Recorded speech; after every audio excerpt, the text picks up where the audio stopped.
అందరికీ నమస్కారం. నవగ్రహాలలో ఒక్కొక్క గ్రహం గురించి వివరించడానికి నేను ఒక సిరీస్ని చేయాలని అనుకుంటున్నాను. సో ఈ నవగ్రహాలు, వాటి యొక్క లక్షణాలు, జాతకులపై నవగ్రహ ప్రభావాలు అనే ఈ సిరీస్లో మొదటగా నేను ఆ గ్రహరాజు అయినటువంటి నవగ్రహ కూటమికి రారాజైనటువంటి సూర్య భగవానుడి కోసం ఈ వీడియోలో మీతో కొన్ని వివరాలు పంచుకుంటాను. సూర్య భగవానుడు ప్రత్యక్ష దైవం. ఆయన లేనిదే ఈ సృష్టి లేదు, ఈ సృష్టిలో ఏ జీవి లేదు. అందుకే జ్యోతిష శాస్త్ర ప్రకారం సూర్య భగవానుల వారిని అత్యంత ఉన్నతమైన స్థానంలో ఉంచడం జరిగింది. రవి కేవలం ఒక గ్రహం మాత్రమే కాదు. జ్యోతిష్య పరిభాషలో సూర్య భగవానుడు అంటే రవి ఆత్మకారకుడు. ప్రతి జీవి యొక్క ఆత్మశక్తికి, ఈ యొక్క సృష్టి ఆరంభానికి, ప్రతి జీవి యొక్క చైతన్యానికి ఆయనే మూలస్తంభం. అందుకే జ్యోతిష శాస్త్రంలో రవి గ్రహాన్ని అంటే సూర్య భగవానుల వారిని అత్యంత ఉన్నతమైన స్థానంలో ఉంచాం. సూర్య భగవానుడి కుటుంబ వివరాలు జ్యోతిష శాస్త్ర ప్రకారం చూసుకుంటే, సూర్య భగవానుడి తండ్రి కశ్యప ప్రజాపతి, తల్లి అదితి. అదితి అనే మాతృమూర్తికి సూర్యుడు జన్మించడం వల్ల మనం అందరం కూడా ఆయన్ని ఆదిత్యుడు అని పిలుస్తాం. అంటే ఆయన తల్లిగారి పేరు మీదే వారికి ఆదిత్యుడు అన్న పేరు రావడానికి కారణం తల్లి అదితి. వీరికి సూర్యభగవానుల వారి యొక్క వంశగోత్రము తన తండ్రి గారి పేరైనటువంటి కశ్యప ప్రజాపతి పేరు మీదే ఏర్పడిన కశ్యప గోత్రం. సూర్యభగవానుల వారు విశాఖ నక్షత్రంలో జన్మించారు. మనలో కూడా చాలామంది కుటుంబ గోత్రాలు కశ్యప గోత్రంతో ఉంటాయి. యూజువల్గా మనం ఈ కశ్యప గోత్రం అన్నది క్షత్రియ కులస్తుల్లో ఎక్కువ చూస్తాం. క్షత్రియ కులస్తుల్లో వేరు వేరు శాఖల్లో ఈ కశ్యప గోత్రం అంటే మాది అని చెప్తారు. ఎవరికైతే ఈ కశ్యప గోత్రం అనేది ఉంటుందో వారందరూ కూడా ఈ సూర్య భగవానుడి అంశతో జన్మించిన వారే. ఈయన కుటుంబ విషయంలో ఇంకా వస్తే సూర్య భగవానుల వారికి 2 భార్యలు ఉన్నారు. ఒక భార్య పేరు సంజ్ఞాదేవి, మరొక భార్య పేరు ఛాయాదేవి. అదేవిధంగా వీరికి యొక్క సంతానము రవికి సూర్య భగవానుడికి 4 పుత్రులు ఉన్నారు. మొదటి పుత్రుడు యమధర్మరాజు. ఈ సృష్టికి మొత్తం ఆయనను మించినటువంటి న్యాయ నిర్ణేత లేడు. యమధర్మరాజు ప్రథమ పుత్రుడు. తర్వాత శనైశ్వరుడు ద్వితీయ పుత్రుడు. తర్వాత సుగ్రీవుడు తృతీయ కుమారుడు. ఇక చివరగా మనందరికీ తెలిసినటువంటి మహాభారతంలో ఉన్నటువంటి ఒక గొప్ప వ్యక్తిత్వం కలిగిన వ్యక్తి కర్ణుడు. ఈ 4 వీరి యొక్క సంతానం. శ్రీ సూర్య భగవానుల గారి యొక్క శారీరక రూపాన్ని శ్రీ పరాశర మహర్షి వల్లే భారతీయులకు ఈ యొక్క ఆస్ట్రాలజీ జ్యోతిష్య శాస్త్రం అనేది లభించింది అని చెప్పచ్చు. భారతీయ జ్యోతిష్య శాస్త్ర పితామహుడు ఎవరు అనంటే శ్రీ పరాశర మహర్షుల వారే. మా తండ్రి గారు కీర్తిశేషులు గిరిరాజు సిద్ధాంతి గారు, వారు మేము చెప్పేటటువంటి ఈ జ్యోతిష్య ఫలితాలన్నీ కూడా పరాశర మహర్షి యొక్క సిద్ధాంత ఆధారంగానే చెప్తాం. వీరి పేరు మీదే నా తండ్రి గారు ఓం శ్రీ పరాశర జ్యోతిష్య వాస్తు నిలయం అని ఈ యొక్క జ్యోతిష్య కేంద్రానికి పేరు పెట్టారు. సరే, ఇది పక్కన పెడితే పరాశర మహర్షి సూర్య భగవానుడిని ఎలా వర్ణించారంటే, అతి చక్కటి కన్నులు కలిగిన, పొట్టి శరీరం కలిగినటువంటి, చతురస్ర ఆకారంలో ఉండేటటువంటి, తక్కువ జుట్టు కలిగిన ఒక బుద్ధిమంతుడైనటువంటి కుమారుడు అని వర్ణిస్తారు. ఎంత చక్కగా వర్ణించారో చూడండి. సూర్య భగవానుల వారి యొక్క మొత్తం శక్తి ఆయన కనులలోనే ఉంటుంది అని పరాశర మహర్షి పేర్కొంటారు. అదేవిధంగా సూర్య భగవానుల వారి యొక్క వాహనం, ఆయన తెల్లటి 7 అశ్వాలతో ఉన్నటువంటి రథాన్ని వాహనంగా కలిగి ఉంటారు. ఈ 7 అశ్వాలు, గుర్రాలు వారంలోని 7 రోజులకు ప్రతీకలు. ఈ యొక్క రథాన్ని నడిపేటటువంటి రథసారథి పేరు అనూరుడు. ఇక్కడ మనం అనూరుడి కోసం ఖచ్చితంగా మాట్లాడుకోవాలి. ఎందుకంటే సూర్య భగవానుడి నుంచి వచ్చేంత అంతటి కాంతి, అంతటి వేడి నేరుగా మిగిలిన సౌరమండలంలోని గ్రహాల మీద రీచ్ అయితే కనుక భస్మమైపోతాయట. ఈ అనూరుడు అనే వ్యక్తి సాక్షాత్తు శ్రీ మహావిష్ణువు యొక్క వాహనమైన గరుత్మంతుడి సోదరుడు. ఒక గంధర్వుడి శాపం వల్ల అనూరుడు కాళ్ళు లేకుండా అర్ధ శరీరంతో జన్మించడం జరిగింది. ఆయన ఈ యొక్క సూర్య భగవానుడి యొక్క రథసారథిగా ఉంటాడు. సూర్య భగవాను నుంచి వచ్చేటటువంటి అంత తీక్షణమైనటువంటి కాంతిని, వేడిని భూమి మీద ఉండేటటువంటి జీవులు తట్టుకునే విధంగా తను ముందు స్వీకరించి మిగిలినటువంటి కాంతిని, వేడిని భూమి మీదకి ప్రసరింప చేయడం అనేది అనూరుడు చేస్తారట. మీరు ఎప్పుడైనా సూర్య భగవానుడి యొక్క చిత్రాన్ని, పటాన్ని, మన పూర్వీకులు చిత్రించిన పటాన్ని చూస్తే ఈ రథాలని పట్టుకొని ఉన్నటువంటి వ్యక్తి ఉంటాడు ఒక ఆయన, ఆయనే అనూరుడు. ఈ అనూరుడి యొక్క ఇంత గొప్పటి పనికి, అంటే సూర్యకాంతిని మనం తట్టుకునేంత ఆ శక్తిని తగ్గించి మనం ఎంత తట్టుకోగలమో అంతే ప్రసరింపచేసి ఈ భూమి మీద జీవం కొనసాగేటట్టు చేస్తున్నాడు. కాబట్టి సూర్యోదయానికి వచ్చే ముందు కాలాన్ని ఈయన పేరు మీదే అరుణోదయ కాలం అని మన ఋషీశ్వరులు పిలవడం మొదలుపెట్టారు. అంటే అనూరుడి యొక్క పనికి కృతజ్ఞతగా అరుణోదయ కాలం అనేది అలా ఏర్పడింది. ఈ అరుణోదయ కాలం అంటే సూర్యోదయానికి ముందు వచ్చేటటువంటి కాలంలో చేసేటటువంటి ప్రార్థనలన్నీ కూడా ఈ అనూరుడే సూర్యునికి తెలియచేస్తాడు అని మన ఋషీశ్వరుడి యొక్క నమ్మకం. ఈ అనూరుడికి ఇంకా మనం కృతజ్ఞతగా, మనలో చాలామందికి తెలియని విషయం ఏంటంటే, మన బిడ్డలకి మనం అరుణని, అరుణ అని, అరుణాదిత్య అని, ఇలా అరుణ అన్న పదంతో పేర్లు పెడతాం. ఇవన్నీ కూడా సూర్య భగవానుడికి సంబంధించింది కాదు, ఈ అనూరుడికి సంబంధించినవి. ఈ అనూరుడి యొక్క పనికి కృతజ్ఞతగా మనం మన బిడ్డలకు ప్రసాదించే పేరు.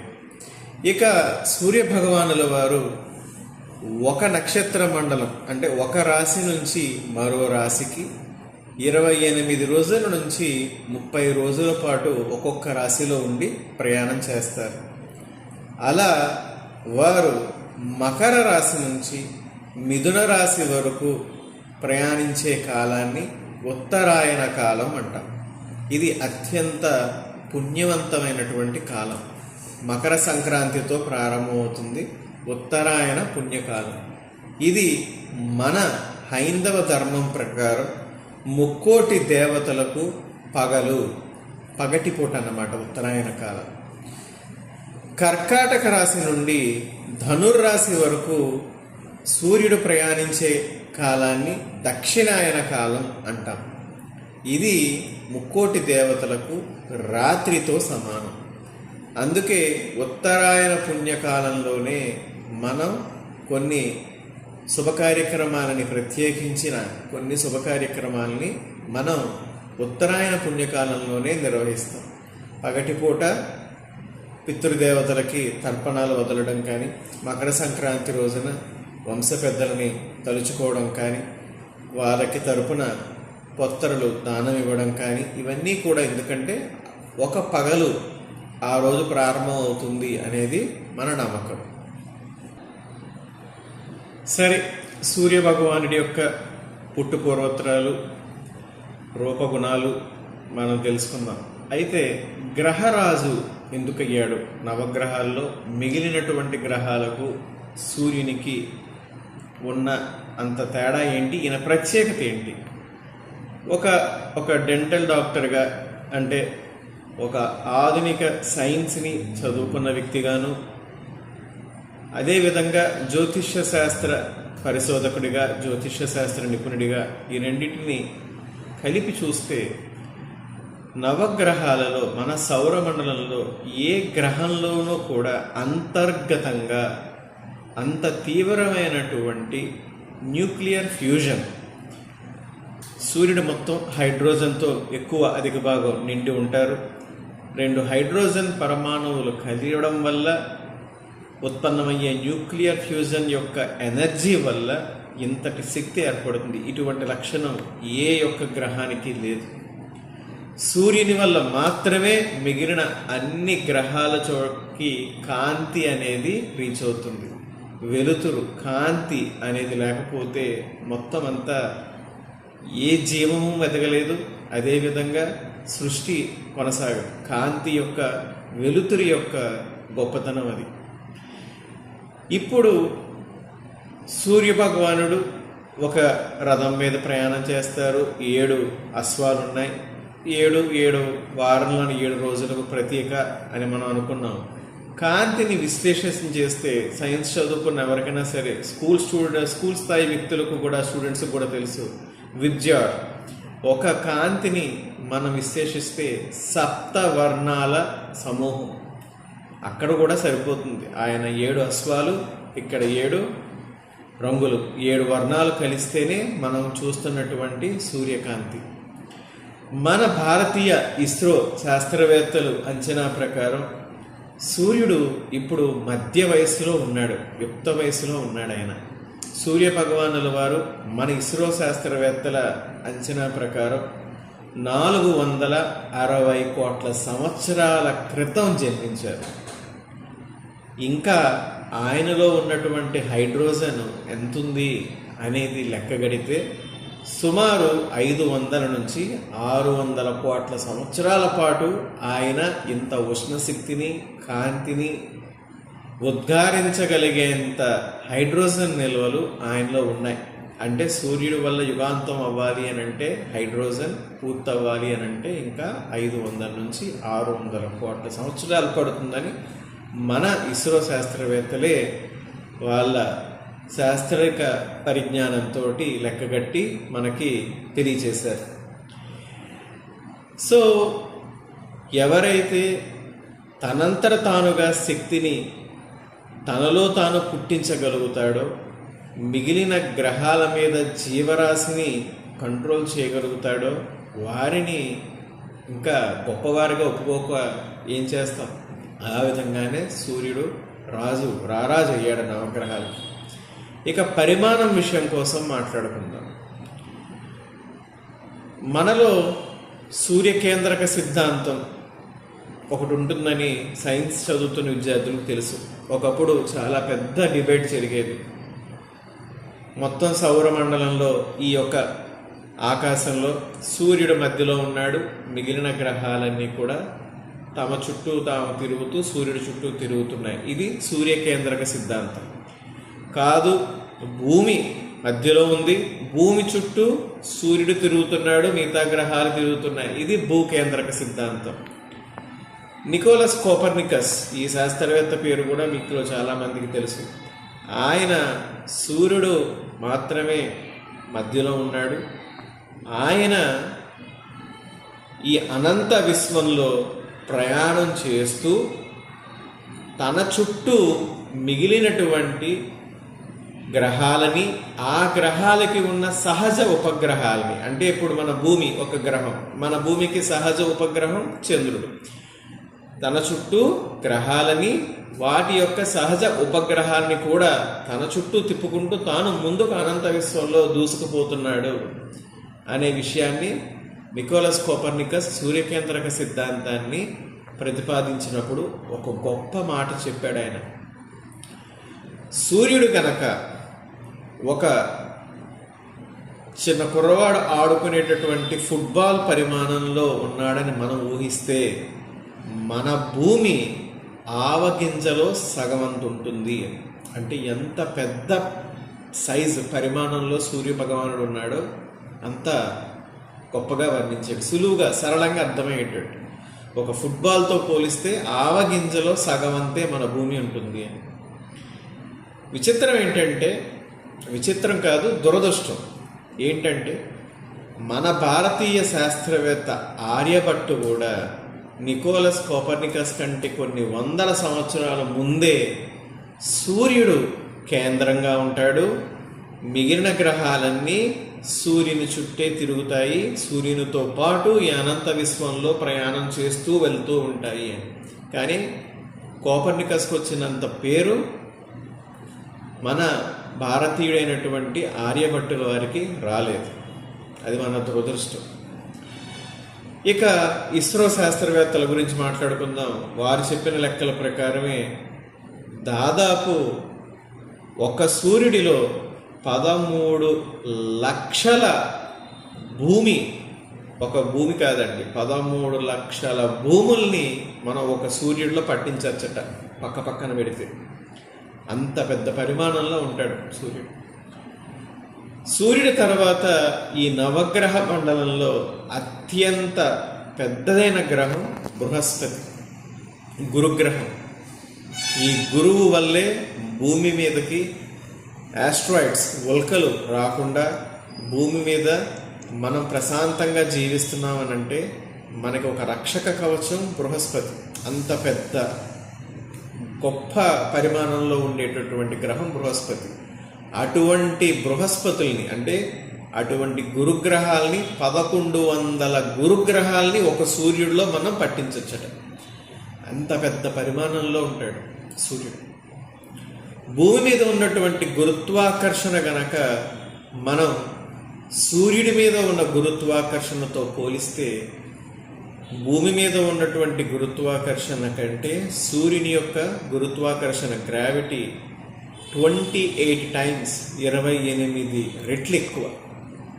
అందువల్లనే ఆయన ఇన్ని గ్రహాలని, వాటి యొక్క సహజ ఉపగ్రహాలని, వాటితో పాటు ఉన్నటువంటి చిన్న చిన్న ఉల్కల్ని, ఆస్ట్రాయిడ్ బెల్ట్స్ని అన్నిటినీ కూడా తన చుట్టూ ఆకర్షణ, తన పరిధిలో ఉంచుకొని ఈ అనంత విశ్వంలో, ఈ పాలపుంతలో ఆయన ప్రయాణం చేస్తూ ఈ మొత్తం సమూహాన్ని, ఈ గ్రహ కూటమిని, ఈ గ్రహ మండలాన్ని తన చుట్టూ ఉంచుకోగలుగుతున్నాడు.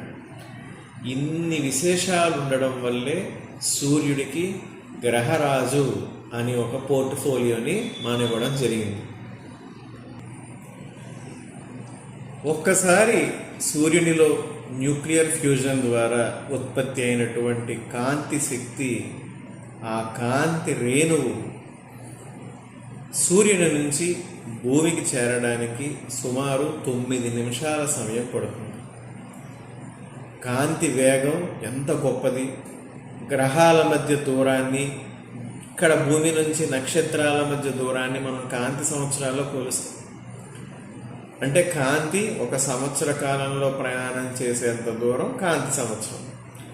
కానీ సూర్యుడి నుంచి భూమికి 9 నిమిషాల పాటు ప్రయాణం చేస్తేనే కాంతి వస్తుంది అని అంటే, ఎంత దూరంలో ఉన్న ఆ సూర్యుడిని మనం నేరుగా మన కళ్ళతో మనం చూడగలమా? చూడలేము. అంత శక్తివంతుడైనటువంటి గ్రహం సూర్యభగవానుడు.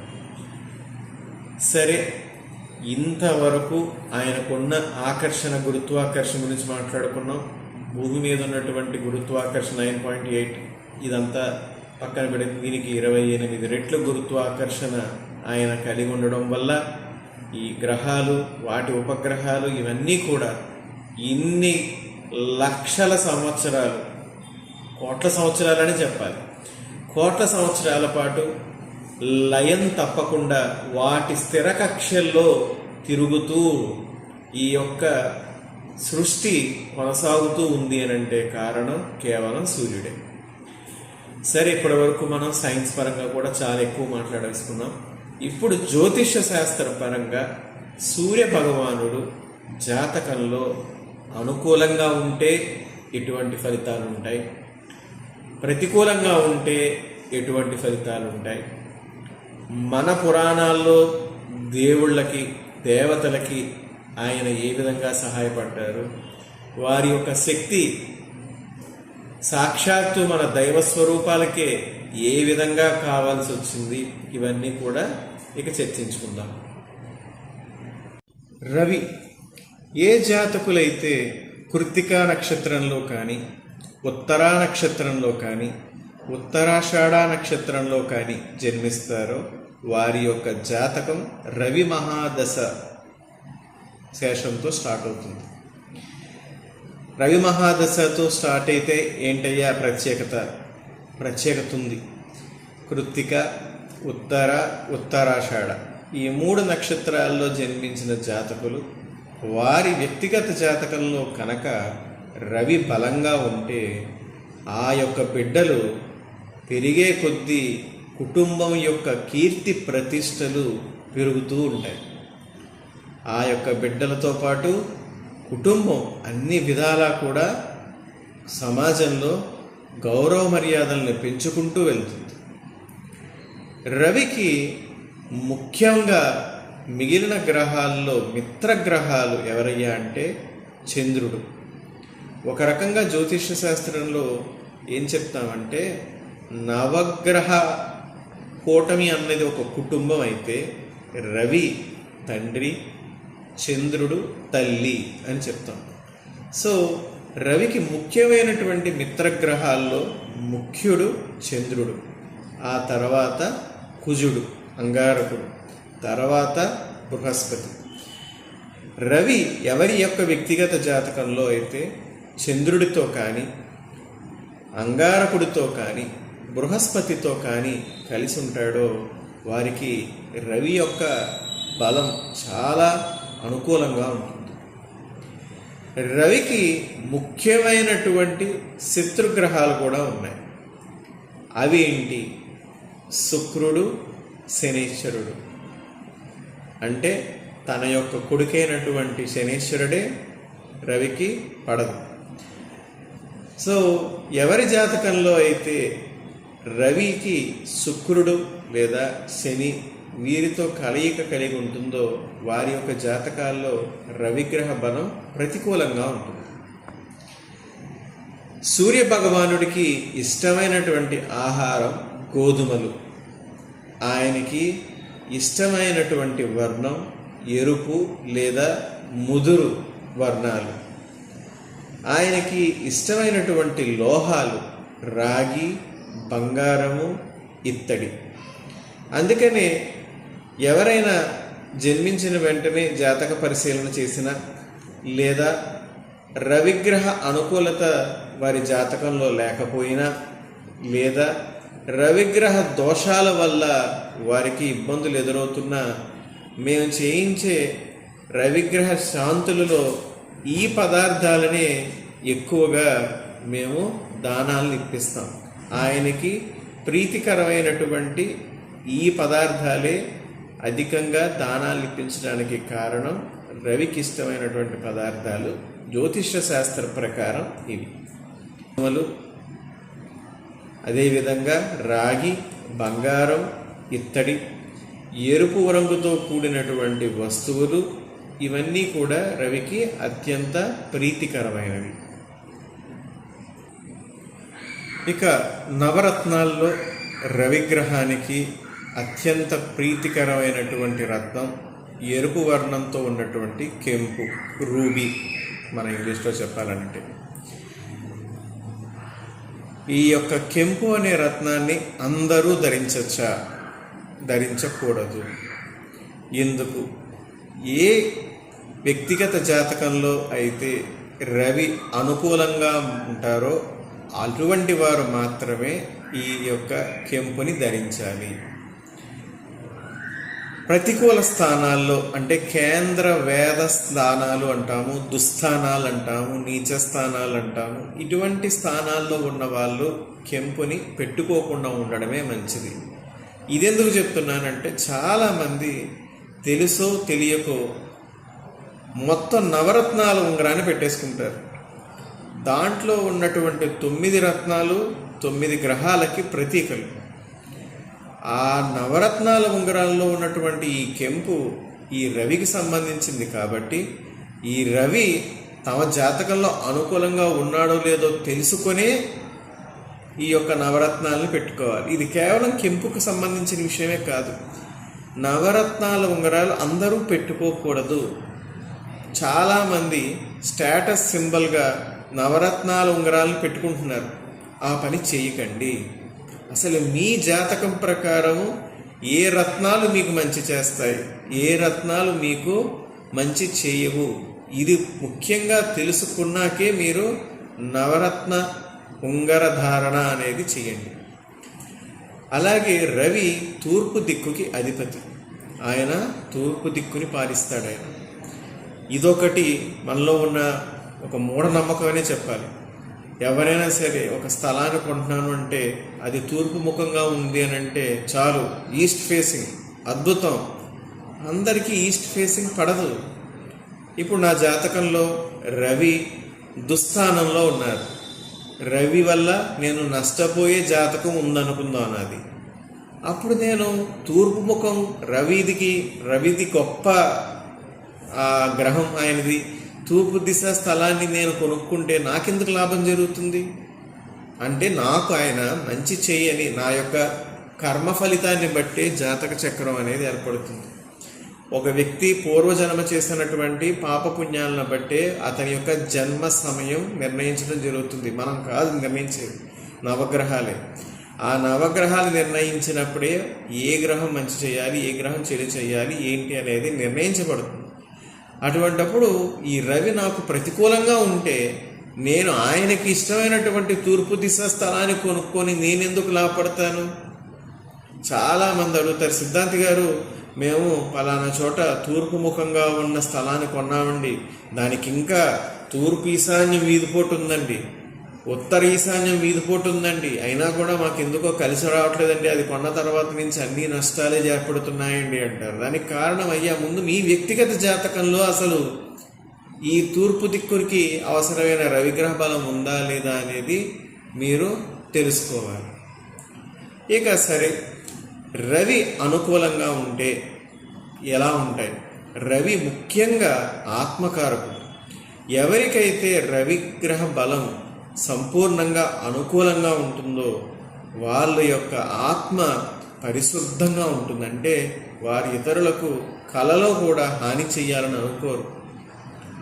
వాళ్ళు ఎటువంటి చెడు తలంపుని ఎదుటివారి మీద ప్రయోగించరు. వీలైతే మంచి చేస్తారు, లేదా తమ మానాన తాము వెళ్ళిపోతారు. నా వల్ల ఈ పని అయితే అవుతుందంటారు, లేదా నేను చేయలేను అని చెప్పి పక్కకి తప్పుకుంటారు తప్ప మోసం చేయరు.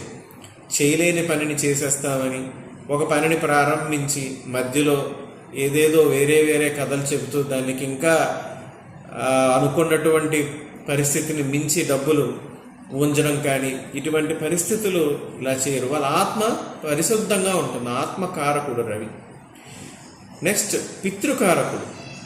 ఇది 2 రకాలుగా నేను జ్యోతిష్యంలో నేను చెప్పిన జాతకాల్లో అబ్జర్వ్ చేస్తున్నాను.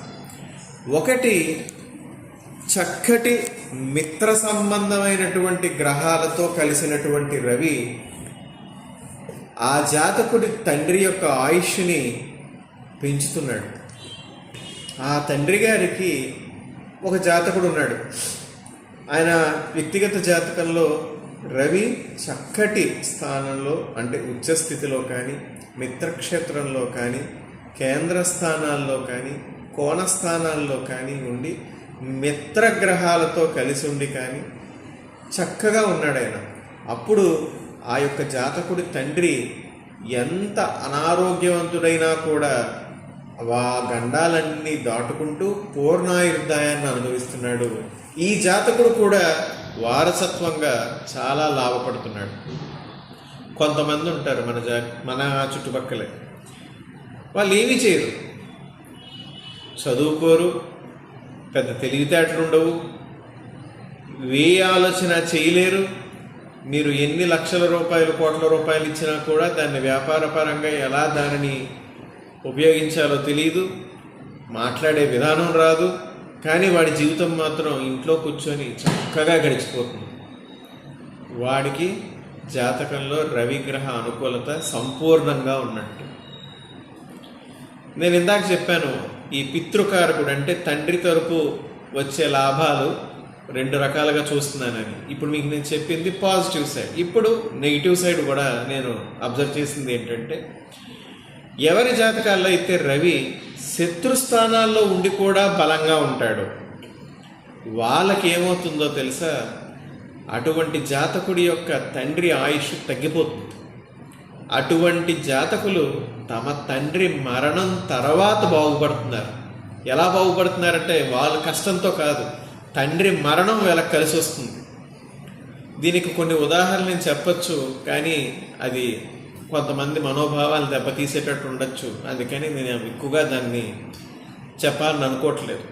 ఇటువంటి జాతకులు ఏం చేస్తున్నారంటే, వారు కావాలని చేయరు, వీరి జాతక ప్రభావం తమ తండ్రి యొక్క మరణాన్ని ఇస్తుంది. తండ్రి యొక్క స్థానాన్ని వీళ్ళు పొంది అప్పటిదాకా వీళ్ళ జీవితంలో ఎందుకు పనికిరారు. వీళ్ళంతటా వీళ్ళు తమ జీవితంలో ఏమీ సాధించలేరు. కానీ రవి యొక్క ఈ అనుకూలమైన స్థితి అన్నమాట. అంటే తండ్రి మరణం తర్వాత, తండ్రి స్థానం వల్ల, తండ్రి మరణం తర్వాత వచ్చే లాభాల వల్ల వీడు లాభపడతాడు. సో పితృకారకుడు తండ్రి, ఆత్మకారకుడు, పితృకారకుడు. ఇంకొన్ని సందర్భాలు ఉన్నాయి.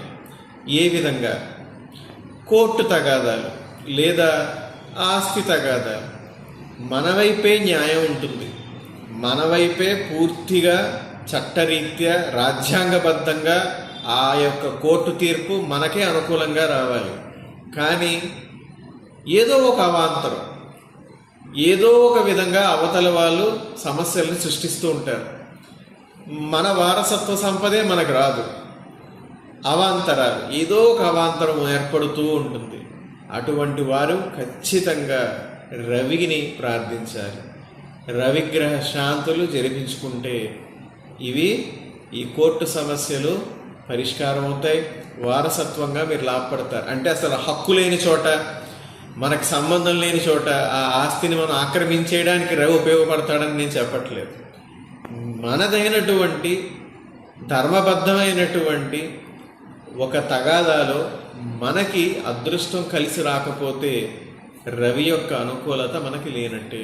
అప్పుడు మనం రవిని ప్రార్థించడం ద్వారా ఆ సమస్య నుంచి మనం బయటపడవచ్చు. కొంతమంది ఉంటారు, మొదటిసారే ఆ వ్యక్తిని చూడగానే మనం ఆకర్షితులం అయిపోతాం. వాళ్ళు ఏమీ ఎక్కువ మాట్లాడరు, వాళ్ళు ఏమీ మనకు లాభం చేయరు, పిలిచేది ఒక గ్లాసుడు మంచినీళ్ళు కూడా మనకివ్వరు. కానీ వాళ్ళ ముఖవర్చస్సుకి, అంటే వాళ్ళ ఆరాకి మనం ఆకర్షితం అయిపోతాం.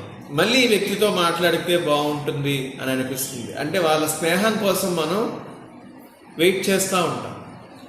అటువంటి వ్యక్తులకి రవి ఉచ్చ స్థితిలో ఉన్నట్టు అర్థం జాతకంలో. ఎవరి జాతకంలో అయితే రవి బలంగా ఉంటాడో, అందులోనూ ముఖ్యంగా లగ్నస్థానంలో కానీ, భాగ్యస్థానంలో కానీ, ఏకాదశ స్థానం మిత్రస్థానంలో కానీ రవి బలంగా ఉంటాడో, అటువంటి వారికి ఈ లక్షణం ఉంటుంది. వాళ్ళు మాట్లాడే మాటల్లో రాజత్వం ఉట్టిపడుతుంది, వారు నడిచే విధానంలో రాజత్వం ఉంటుంది. అనవసరమైనటువంటి ప్రగల్భాలు పలకరు, అతిశయోక్తిని కలగచేసే మాటలు మాట్లాడరు. ఏవి మాట్లాడకుండా కూడా వాళ్ళ వ్యక్తిత్వం ఎంత గొప్పగా ఇతరులను ఆకర్షిస్తుందనంటే అంత గొప్పగా ఆకర్షిస్తుంది. ఈ లక్షణం ముఖ్యంగా రాజకీయ నాయకులకి లేదా సినీ రంగంగా వారసులుగా ప్రవేశం చేయాలనే వారికి ముఖ్యంగా పనికొస్తుంది. వాళ్ళ వ్యక్తిగత జాతకాల్లో కనుక రవిగ్రహ బలం బలంగా ఉంటే ఖచ్చితంగా ఈ రాజకీయ నాయకులు మంచిగా పదవుల్ని పొందగలుగుతారు. ఇక్కడ ఇంకొక విషయం కూడా పరిశీలన చేసుకోవచ్చు. రవి మంచిగా మన వ్యక్తిగత జాతకంలో, ఒక రాజకీయ నాయకుడి యొక్క వ్యక్తిగత జాతకంలో రవి మంచి స్థానంలో ఉన్నాడు. అతను తన యొక్క నియోజకవర్గానికి, తన యొక్క ప్రజలకి మంచి చేయాలని చూస్తాడు. ఇంకా బలంగా ఉన్నాడు. ప్రభుత్వాన్ని శాసించేటటువంటి అసలైన నిజమైన ప్రభుత్వాన్ని శాసించే వాళ్ళు ఎవరు? రాజకీయ నాయకుల కాదు, బ్యూరోక్రాట్స్, ఐఏఎస్, ఐపీఎస్, ఇలాంటి బ్యూరోక్రాట్స్. ఇలాంటి చదువుల్లో ఉన్నతమైనటువంటి ఇటువంటి స్థానాలు చదివి ఒక విద్యార్హతతోటి పొంది ప్రజలకి మంచి చెయ్యాలి అని అనుకునే వాళ్ళకి రవిగ్రహ బలం అత్యంత ముఖ్యమైనది. అటువంటి వాళ్ళు చాలా గొప్ప శాసనాలు చేస్తారు. ఇటువంటి శాసనాలు చేస్తారంటే, అంటే చట్టాలు తీసుకొస్తారంటే ప్రజలకు ఉపయోగపడతాయి. చరిత్ర ఉన్నంత వరకు ఇంత గొప్ప శాసనాలు వీడు చేశాడురా, ఫలానా వాడి వల్ల ఈ చట్టం వచ్చింది, ఈ చట్టం వల్ల ఇంత లాభపడ్డారు ప్రజలు అని అనుకుంటారు. ఇదే రవి దుస్థానంలో ఉండి అనుకూలంగా ఉన్నాడు అనుకోండి, వాడు గొప్పవాడవుతాడు, కానీ ప్రజల్ని పీడించుకు తింటాడు. ప్రజలు బాధపడేటటువంటి చట్టాలను చేస్తాడు. కఠినాతి కఠినంగా ప్రవర్తిస్తాడు. తన కింది స్థాయి ఉద్యోగులు అవనివ్వండి, తన రాజకీయ నాయకులైతే తన యొక్క నియోజకవర్గ ప్రజలు అవనివ్వండి, లేదా ఒక కుటుంబ పెద్ద అనుకోండి, తన కుటుంబంలో ఉన్నటువంటి తన తోటి రక్త సంబంధీకులే కదా, ఎవరినైనా సరే వీళ్ళు వాళ్ళందరూ బాధపడతారు అని కూడా ఆలోచించకుండా వాళ్ళ స్వార్థం కోసమే, వాళ్ళ లాభం కోసమే, వాళ్ళు క్షేమంగా సౌకర్యంగా ఉంటే చాలు, మిగతా వాళ్ళు ఏమైపోయినా పర్వాలేదు అనుకునే నిర్ణయాలు తీసుకుంటారు. ఇదంతా కూడా ఆత్మకు సంబంధించినటువంటి విషయం. ఎవరి జాతకాల్లో అయితే రవి యొక్క అనుకూలత అటు పాజిటివ్గాను ఉంటుంది, ఇటు నెగిటివ్గాను ఉంటుంది. సో పుట్టిన వెంటనే కూడా మీరు మీ బిడ్డల యొక్క జాతక పరిశీలన చేస్తున్నప్పుడు అన్ని గ్రహాల కోసం జ్యోతిష్యులను అడగండి, కానీ రవి గురించి ముఖ్యంగా అడిగితే వారి యొక్క భవిష్యత్తులో వారి యొక్క యాటిట్యూడ్, ఆత్మ పరిశీలన అనేది ఎలా ఉంటుంది, వారి వ్యక్తిత్వం ఎటువంటి స్థితికి ఉన్నతంగా వెళ్తుందా, అదో పాతాళానికి వెళ్తుందా అనేది సులభంగా తెలుసుకోగలుగుతాం. అలాగే వ్యక్తిగత జాతకంలో రవి బలంగా ఉన్నవాళ్ళు శౌర్యవంతులవుతారు. అనవసరంగా వాళ్ళ తప్పు లేకుండా మాట పడేయడం కంటే ప్రాణాన్నైనా వదిలేస్తారు. అంత గొప్ప శౌర్యంగా బతుకుతారు. వాళ్ళు వ్యాపారాలు చేస్తారు. వాళ్ళకి వ్యాపారంలో ధనార్జన కంటే కూడా కీర్తి ప్రతిష్టలు ముఖ్యం అనుకుంటారు.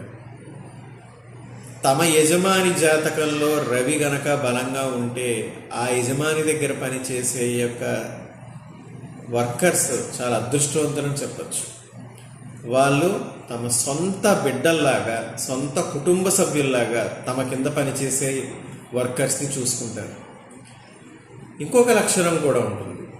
ఎవరి జాతకంలో అయితే రవి సంపూర్ణ బలంతో ఉంటారో వారి చేతి మీద అత్యంత భారీ హోమక్రతువులు జరుగుతాయి. చాలా చక్కటి హోమక్రతువులు. ఒక చండీ హోమం చేయించాలా, నిమిషంలో ఏర్పాటు అయిపోతుంది. ఒక నవగ్రహ మండపారాధన హోమం చేయించాలా, ఒక పూటలో ఏర్పాటు చేసేయచ్చు. కొంతమంది అడుగుతారు, సిద్ధాంతి గారు చాన్నాళ్ళ నుంచి మేము మా ఇంట్లో మొక్కుకున్నామండి, ఒక సత్యనారాయణ స్వామి వ్రతం చేద్దామని ఏదో ఒక అడ్డంకి వస్తుందండి. ఒక చిన్న సత్యనారాయణ స్వామి వ్రతానికే మీకు అడ్డంకి వస్తుంది. కానీ ఈ రవిగ్రహ బలం పూర్తిగా కలిగి ఉన్న వాళ్ళు అత్యంత గొప్ప గొప్ప హోమక్రతువులు చేయగలుగుతారు. వీరి చేతి మీద సులువుగా వాళ్ళు తలుచుకున్నదే తడువుగా అలా తలుచుకోవడం, అలా హోమక్రతువులు జరిగి ఆ పుణ్యఫలం వారికే కాకుండా ఆ హోమానికి అటెండ్ అయిన వారికి కూడా ఆ యొక్క పుణ్యఫలం అనేది లభిస్తుంది. ఇక స్త్రీల విషయానికి వస్తే వ్యక్తిగత జాతకంలో రవిని బలంగా కలిగి బలమైన స్థానాల్లో కలిగి ఉన్న స్త్రీల ఆత్మబలం ఎంత గొప్పదంటే తప్పుడు పని చెయ్యమన్నా చెయ్యరు కదా, తప్పుడు ఆలోచన వారికి కలలో కూడా రాదు. ఎప్పుడు కూడా వారికి కుటుంబం యొక్క శ్రేయస్సు, తన వంశం యొక్క శ్రేయస్సు, తన బిడ్డల యొక్క శ్రేయస్సు, ఇది తప్ప వారికి ఇంకా వేరే ఆలోచన ఉండదు. స్త్రీ జాతకాల్లో రవి బలంగా ఎవరికైతే ఉంటారో వివాహ పొంతన చూసేటప్పుడు, వరుడు వధువు వివాహ పొంతన మ్యాచ్ కంపాటబిలిటీ రిపోర్ట్స్ చూసేటప్పుడు కూడా ఈ యొక్క పాయింట్ చాలా ముఖ్యం. అమ్మాయి జాతకంలో రవి బలంగా ఉంటే చాలా చక్కగా ఏ కుటుంబానికైతే అమ్మాయి వెళ్తుందో ఆ కుటుంబం యొక్క పేరు ప్రతిష్టలు పెంచడానికే తన ఆఖరి శ్వాస వరకు ఆ అమ్మాయి కష్టపడుతుంది. పొరపాటున అక్కడ ఏమైనా కష్టాలు ఎదురైనా కూడా పల్లెత్తు మాట బయటకు రానివ్వదు. సో అమ్మాయి స్త్రీ జాతకంలో వివాహ పొంతన విషయంలో రవి యొక్క స్థానము, రవి యొక్క బలము చూసుకోవడం అన్నది చాలా ముఖ్యం. ఇక ప్రభుత్వ ఉద్యోగాన్ని ఆశిస్తున్నామండి, మేము కష్టపడుతూ ఉన్నాము. కొంతమంది ఉంటారు ప్రైవేట్ ఉద్యోగం చేస్తూ ఉంటారు, కానీ వారికి ప్రభుత్వ ఉద్యోగం అనేది ఒక ప్యాషన్ వాళ్ళకి. సో అటువంటి జాతకాలకి రవి గ్రహ బలం ఖచ్చితంగా ఉండాలి. రవి బలంగా ఉంటేనే ప్రభుత్వ ఉద్యోగం వస్తుంది. ప్రభుత్వ ఉద్యోగం అని అంటే చిన్న గ్రూప్ 4, గ్రూప్ 5 ఇది కాదు, ఒక అధికారాన్ని చలాయించగలిగేటటువంటి ఉద్యోగం గురించి మాట్లాడుతున్నాను నేను. ఒకరు తమ మీద అధికారాన్ని చలాయించడానికి ఒప్పుకోవాలి అని అంటే ఆ వ్యక్తికి రవి బలం సంపూర్ణంగా ఉండాలి. కొంతమందికి చెప్పాను ఇందాక, తండ్రి మరణానంతరం కొన్ని విధాలుగా లాభపడతారు అని. ఎవరి జాతకాల్లో అయితే పితృస్థానంలో రవి పాపపు గ్రహాలతోటి, అంటే షష్టాధిపతి కానీ అష్టమాధిపతి కానీ వ్యయాధిపతి కానీ లేదా తన శత్రుగ్రహాలైనటువంటి శుక్రుడు లేదా శనీశ్వరుడితో కలిసి ఉంటాడో వారు తండ్రి మరణానంతరం తండ్రి యొక్క ప్రభుత్వ ఉద్యోగాన్ని సంపాదిస్తారు. కానీ వీళ్ళకి అధికారాన్ని చలాయించేంత గొప్పతనం రాదు. వారి జీవితం అక్కడితో ఆగిపోతుంది, అంటే ఇంకదే అలా కొనసాగిపోతుంది, అంతకు మించి ఎదగదు. తమ స్వశక్తితో ప్రభుత్వ ఉద్యోగాన్ని ఒక వ్యక్తి సాధించాడరా అని అంటే అది మాత్రం ఖచ్చితంగా రవిగ్రహ బలమే. దీనికి ఒక ఉదాహరణ మీకు చెప్పాలి. నాకు చిన్నప్పటి నుంచి చాలా ఆసక్తి ఉన్నటువంటి, చూడగానే అబ్బా అని అనిపించినప్పుడు, నేను స్కూల్ డేస్తో ఉన్నప్పుడు ఒక వ్యక్తి ఉండేవారు. వారి పేరు ఇప్పుడు అప్రస్తుతం, చెప్పకూడదని, వారికి నచ్చచ్చు నచ్చకపోవచ్చు. ఆ వ్యక్తి గోదావరి నది మధ్యలో ఉండేటటువంటి ఒక లంకల్లో పుట్టాడు ఆయన. అంటే కిరోసిన్ దీపం తప్ప పగలు సూర్యుడు వెలుతురు, రాత్రి కిరోసిన్ దీపము ఏ కొవ్వొత్తో ఉంటే తప్ప ఆయనకి వెలుతురు అనేది ఉండదు. ఆయన చదువుకున్న చదువు తెలుసా? ఫస్ట్ టైం ఈ క్లూతో మీరు ఆయన ఎవరో కనిపెట్టచ్చు. ఆయన ఫస్ట్ టైం ఆంధ్రప్రదేశ్ నుంచి గ్రూప్ 1 సెంట్రల్ గవర్నమెంట్ నిర్వహించేటటువంటి గ్రూప్ ఎగ్జామినేషన్స్లో ఆంధ్రప్రదేశ్కి మొదటి ర్యాంకుని తీసుకొచ్చిన వ్యక్తి ఆయన. అంటే ఆయన జాతకంలో రవి ఖచ్చితంగా లగ్నస్థానంలో, అందులోనూ సింహరాశి అయినటువంటి తన స్వక్షేత్రంలోనో లేదా ఉచ్చస్థితిలోనో ఉండాలన్నమాట.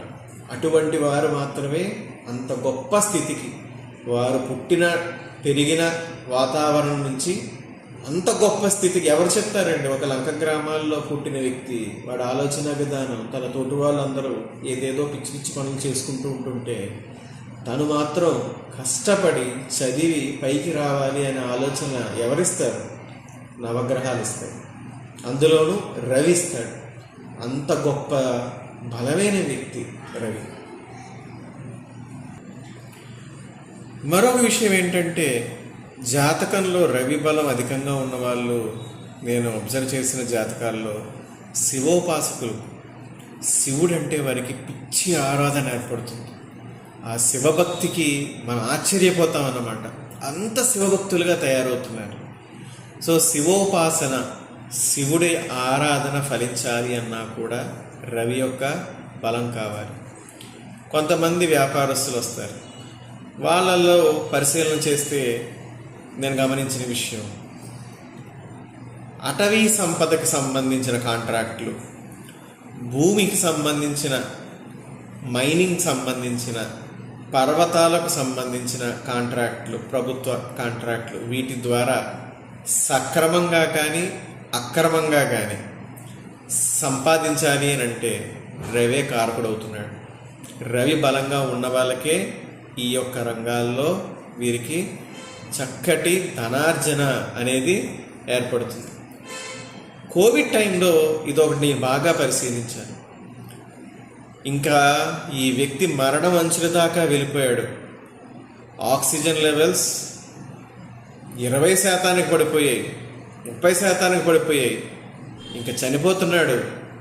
ఇదే ఆఖరి చూపు, ఇదిగో ఫోటో ఇదిగో అని పంపించేసి, అంటే ఇంత దారుణమైన స్థితికి వెళ్ళాక కూడా వాళ్ళు మళ్ళీ అలా ఆ మంచం నుంచి లేచి అలా ఇంటికి నడుచుకుంటూ వచ్చారు. దీనికి కూడా రవే కారణం. రవి ఎవరి జాతకంలో అయితే బలంగా ఉంటాడో వారికి రోగ నిరోధక వ్యవస్థ అత్యంత బలంగా ఉంటుంది. రోగ నిరోధక శక్తి బలంగా ఉంటుంది. వారికి దాదాపు ఎటువంటి ఆరోగ్య సమస్యలు తీవ్రంగా ఉన్నవి రావు. వచ్చిన అత్యంత సులువుగా తగ్గిపోతాయి. ముఖ్యంగా రవి వల్ల ఏర్పడేటటువంటి, అంటే వ్యక్తిగత జాతకంలో రవి బలంగా లేకపోతే ఏర్పడే అనారోగ్యాలు ఏమున్నాయో పరిశీలిస్తే గుండెకు సంబంధించిన ఆరోగ్య సమస్యలు, ఎముకలకు సంబంధించిన ఆరోగ్య సమస్యలు, ఈ రెండూ కూడా, అంటే మెదడు మైగ్రేన్ సంబంధించిన తలనొప్పి ఎందుకు వస్తుందో తెలియదు, ఇటువంటి ఆరోగ్య సమస్యలన్నీ కూడా రవిగ్రహ బలం లోపించడం వల్ల ఏర్పడుతున్నాయి. రవిగ్రహ బలం లోపించిన వాళ్ళకి తండ్రి తరపున ఇబ్బందులు ఏ విధంగా ఏర్పడతాయంటే, తండ్రికి వీడు మిక్కిలి అనుకూలంగా ఉంటాడు. తండ్రి ఏం చెప్తే ఆ పని చేస్తాడు. తండ్రి అంటే వీడికి దైవంతో సమానం. కానీ తండ్రికి మాత్రం వీడు కొడుకుగా కూడా గుర్తించడు. తండ్రి మిగతా అందరి మాటలు వింటాడు, మిగతా అందరూ గొప్పవారుగా, బయట వాళ్ళు గొప్పలుగా కనపడతాడు, తన కొడుకు మాత్రం గొప్పగా కనపడ్డు. ఇటువంటి లక్షణం ఉంది అని అంటే ఆ జాతకానికి రవిగ్రహ బలం లోపించినట్టు. పుట్టగానే తండ్రికి వేరు వేరు కారణాల రీత్యా భార్యాభర్తలు విడిపోవడం కావచ్చు, తండ్రి మరణించడం కావచ్చు, వేరే ఏ కారణాలైనా కావచ్చు, తండ్రి ఉద్యోగ రీత్యా కావచ్చు, ఏదో కారణాలు తండ్రికి దూరంగా బతుకుతూ ఉంటారు కొంతమంది బిడ్డలు. వాళ్ళకి రవిగ్రహ బలం లోపించినట్టే. ఇటువంటి జాతకులందరికీ కూడా రవిగ్రహ శాంతులు అవసరం. అదేవిధంగా ఎవరికైతే వ్యక్తిగత జాతకంలో ఈ రవి బలం లోపించిందో వాళ్ళు తమ ప్రమేయం లేకుండానే అపఖ్యాతి పాలవుతూ ఉంటారు. నేను ముఖ్యంగా గమనించింది ఏంటంటే, ఎదటవారి పని కోసం వీళ్ళు అపఖ్యాతిని మూటగట్టుకుంటారు. పాపం వీళ్ళ పని కాదు, వీళ్ళకి సంబంధం ఉండదు. కానీ ఎదటవాడికి మంచి చేయబోయి వీడు అపఖ్యాతి పాలవుతుంటాడు. ఈ ఒక లక్షణం కూడా మీ జాతకంలో రవిగ్రహ బలం లోపించింది అని తెలియచేస్తుంది. కెరియర్ పరంగా మనం ఏ విధమైన కెరియర్లో మనం ముందుకెళ్ళచ్చు, ఇది చెక్ చేసుకోవడానికి జాతకంలో రవిగ్రహ బలం ఉపయోగపడుతుందా అనే ప్రశ్న వస్తే ఖచ్చితంగా ఉపయోగపడుతుంది. ఎలా? నేను ఇందాకే చెప్పాను, గవర్నమెంట్కి సంబంధించిన డెసిషన్ మేకింగ్, చట్టాలను, శాసనాలను నిర్మించేటటువంటి పోస్టులకి సంబంధించినటువంటి ఉద్యోగాలు మాకు వస్తాయా? మీ జాతకంలో ఖచ్చితంగా రవిగ్రహ బలం బలంగా ఉండాలి. నేను డాక్టర్ని అవ్వాలనుకుంటున్నాను, రక్తంతో పనిచేసేటటువంటి ఒక మంచి సర్జన్ అవ్వాలనుకుంటున్నాను, నా హస్తవాచి బాగుంది అని నాకు సమాజంలో పేరు గడించాలని ఉంది అని అనుకుంటున్నాను. మీ జాతకంలో రవిగ్రహ బలం సంపూర్ణంగా ఉండాలి. డాక్టర్లు అవ్వడం వేరు, అరే ఫలానా డాక్టర్ దగ్గరికి వెళ్తే ఆయన చేయి పడితే చాలరా, ఆయన సర్జరీ చేస్తే చాలరా, మనకి ఉన్న రోగాలు మటుమయమైపోతాయి, ఆయన సర్జరీ ఫెయిల్యూర్ రేట్ 0 రాను అంటారు చూడండి. వాళ్ళందరికీ కూడా రవి అలాగే కుజుడు కూడా, ఈ రెండూ కూడా బలంగా ఉంటాయి. ఈ 2 గ్రహాల వల్ల వీళ్ళు అత్యంత బలంగా ఉంటారు. మేము వ్యాపార రంగంలో రావాలనుకుంటున్నామండి. ముఖ్యంగా బంగారం, రాగి, ఇత్తడి ఇటువంటివి మనం చూస్తూనే ఉంటాం. ఒక ఆయన పెద్ద ఆయన్ని ఎన్నెన్ని షోరూంలు రోజు రోజుకి తెరుచుకుంటూ వెళ్తుంటారో, ఖచ్చితంగా బంగారు పరంగా అలాంటి సామ్రాజ్యాన్ని నిర్మించాలి. మీకు ఖచ్చితంగా మీ జాతకంలో రవి అనుకూలంగా ఉండాలి. అలాగే మీడియా రంగం అంటే కొంతమందికి ఇష్టం ఉంటుంది. కొంతమందికి మీడియా విలేకరులుగా ఉండాలనో, లేదా న్యూస్ రిప్రజెంటేటివ్స్గా ఉండాలనో, లేదా మీడియా రంగానికి సంబంధించి ఏ విధమైన పెట్టుబడి అయినా పెట్టాలనో అని అనుకుంటారు. ఎవరికైతే రవి వాక్ స్థానంలో బలంగా ఉంటాడో వారికి మంచి వాగ్దాటి ఉంటుంది. ఇంకా వాళ్ళ ముందు మాట్లాడలేరు మిగతా వాళ్ళు అడిగే క్వశ్చన్స్కి ఆన్సర్స్ చెప్పలేరు. మనకు తెలుసు, ఒక పెద్ద ఆయన ఉన్నాడు మనకు ఆల్రెడీ మన భారత మీడియా రంగంలోనే. అలాంటి వారి జాతకాల్లో రవి అత్యంత బలంగా ఉంటాడు. సో కెరియర్ పరంగా మీరు ఎంచుకుంటున్న రంగానికి రవి యొక్క బలం అవసరం ఉందా లేదా అనేది మీ వ్యక్తిగత జాతక పరిశీలన చేయడంతో తెలుసుకోవచ్చు. అదేవిధంగా రాజకీయ నాయకులు ఇందాక నేను చెప్పాను. అలాగే ముఖ్యంగా ఈ కాలంలో సాఫ్ట్వేర్ ఫీల్డ్, ఇది మనకు ఖచ్చితంగా మాట్లాడి తీరాలి. మేము చాలా కష్టపడుతున్నామండి, మాకు ఆన్సైట్ రావట్లేదు, మేము చాలా కష్టపడుతున్నాము, నెక్స్ట్ హెచ్ఆర్గా మేము అవ్వాలి, కానీ జస్ట్ త్రుటిలో మాకు అవకాశం తప్పిపోయింది. రవిగ్రహ బలం లోపించినట్టు. మీ కింద ఎవడో వస్తాడు కొత్తగా, వాడికి ఏమాత్రం నాలెడ్జ్ ఉండదు, కానీ మీకంటే గొప్ప స్థానానికి అతి సులువుగా చేరుకుంటాడు. అత్యంత సులువుగా మీకు హెచ్ఆర్ అయిపోతాడు. అత్యంత సులువుగా మీ యొక్క సంస్థలో మేనేజర్ స్థాయి ఉద్యోగానికి రీచ్ అయిపోతాడు. వాడికి జాతకంలో రవిగ్రహ బలం అత్యంత అనుకూలంగా ఉన్నట్టు. సో కెరియర్ని ఏ విధంగా మలుచుకోవాలి అనేది తెలుసుకోవడానికి ఏ గ్రహానికి సంబంధించి ఆ గ్రహానికి కెరియర్స్ ఉన్నాయి. ఇప్పుడు సినీ ఆర్టిస్టులు ఉన్నారు. ఒక వ్యక్తి సినీ రంగంలో, కళారంగంలో అభివృద్ధి చెందాలనుకోండి, శుక్రగ్రహ బలం బలంగా ఉందో లేదో చెక్ చేసుకోవాలి. అలా ఈ రవికి సంబంధించిన నేను పేర్కొన్న ఈ యొక్క రంగాల్లో మీరు పైకి రావాలి అని కోరుకుంటే కనుక మీ జాతకానికి రవిగ్రహ బలం అనుకూలంగా ఉండాలి. లేదా రవిగ్రహ అనుకూలతని వివిధ శాంతి మార్గాల రూపంలో పొందాలి. సో కెరియర్ని ఎంచుకోవడంలో నేను ఇందాక పేర్కొన్నటువంటి ఆ కెరియర్లకి రవి ఆధిపత్యాన్ని కలిగి ఉంటారు. ఇప్పుడు జాతకంలో రవి ప్రతికూలంగా ఉన్నాడు, ఎటువంటి ఫలితాలు ఏర్పడతాయో చర్చించుకుందాం. నేను ఇందాక కొన్ని విషయాలు దీని గురించి చర్చించాను, కానీ ఈ టాపిక్లో మనం చర్చించుకుందాం. తీవ్రమైన ప్రతికూలంగా కలిగిన జాతకులకి ముఖ్య లక్షణం అహంభావం. వాళ్ళు ఏ చిన్న పని చేయడానికి కూడా సమర్థత కలిగి ఉండరు, కానీ వాళ్ళ ప్రగల్భాలు అంతరిక్షాన్ని అందుతాయి. ఎందుకు పనికిరారు, కానీ తమను అందరూ గౌరవించాలని కోరుకుంటారు. వీళ్ళకున్న గర్వానికి వీళ్ళతో ఎవరూ స్నేహం అనేది చేయరు. వీళ్ళకున్న అహంభావం అన్నది మేము ఏమీ సాధించలేము అన్న విషయం వాళ్ళకే తెలుసు, కానీ దాన్ని ఒప్పుకోరు. ఇటువంటి తప్పుడు ఆత్మ కారకత్వం అన్నది రవి యొక్క ప్రభావం జాతకానికి లోపించడం వల్ల ఏర్పడుతుంది. ఇక పితృకారకత్వం నేను ఇందాకే చెప్పాను. తండ్రి ఆయుష్ని తగ్గిస్తారు. తండ్రి ఆయుష్ తగ్గడం వల్ల వీళ్ళు ఆపడతారు. తండ్రి ఆయుష్ తగ్గించడమే కాదు, తండ్రి యొక్క గౌరవ మర్యాదలు కూడా వీరి వల్ల నిలబడవు, పాడవుతూ ఉంటాయి. ఈ యొక్క లక్షణం కూడా వారి వ్యక్తిగత జాతకంలో రవిగ్రహ బలం లోపించింది అని చెప్పడాన్నే సూచిస్తుంది. అలాగే ఉన్నత పరిపాలనా స్థానంలో ఉంటారు. వారు ప్రజలకు మంచి చేయగలిగే స్థితిలో ఉండేంత గొప్ప ఉద్యోగులు అవుతారు, కానీ దండనీతిని ఎక్కువగా ఇష్టపడతారు. అంటే ప్రజల్ని బాధ పెట్టాలని చూస్తారు, పనికిమాల నిర్ణయాలు తీసుకుంటారు. ఆ నిర్ణయాల వల్ల ప్రజలు బాధపడతారు. ప్రజల యొక్క విలువైనటువంటి పన్నుల రూపంలో వచ్చిన tax saving money, tax payers money అన్నది పాడవుతుందని తెలిసినా కూడా వీళ్ళు తప్పుడు నిర్ణయాలు తీసుకొని వృధాగా ధనాన్ని వ్యయం చేస్తూ ఉంటారు. ఎంత చట్టరీత్యా వీరికి అన్నీ అనుకూలంగా నిజంగా వీళ్ళకే న్యాయం జరగాలి కోర్టు తగాదాల్లో, కానీ కోర్టు తీర్పులు వీరికి వ్యతిరేకంగా వస్తాయి. ఖచ్చితంగా రవిగ్రహ బలం లోపించినట్టే. కుటుంబ పెద్ద స్థానంలో ఉంటారు. ఇందాక కూడా నేను చర్చించాను. కుటుంబానికి మంచి చేయరు. ఎందుకనంటే తన సొంత భార్యకో, తన బిడ్డలకో, తన మనవళ్ళకో, మనవరాలకో, తన భర్తకో ఏదైనా మంచి జరిగిపోతుందనంటే వీళ్ళకి నష్టం జరుగుతుందని ఫీల్ అవుతారు.